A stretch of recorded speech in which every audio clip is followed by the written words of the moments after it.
I went out and opened it. Gatsby, pale as death, with his hands plunged like weights in his coat pockets, was standing in a puddle of water, glaring tragically into my eyes.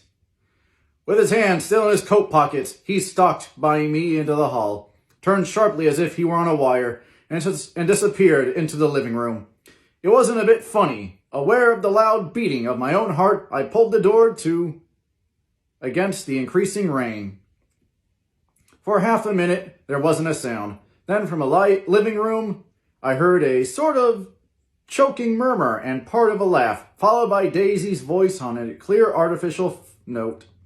I certainly am awfully glad to see you again. A pause, and endured horribly. I had nothing to do in the hall, so I went into the room.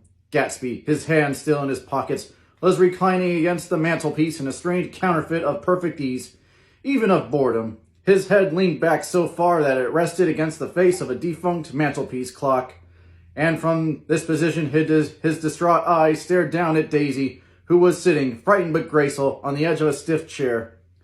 We've met before, muttered Gatsby. His eyes glanced momentarily at me, and his lips parted with an abortive attempt at a laugh. Luckily, the clock took this moment to tilt dangerously at the pressure of his head, whereupon he turned and caught it with the trembling fingers and set it back in place. Then he sat down, rigidly, his elbow on the arm of the sofa, and his chin in his hand. I'm sorry about the clock, he said. My own face had now assumed a deep, tropical burn.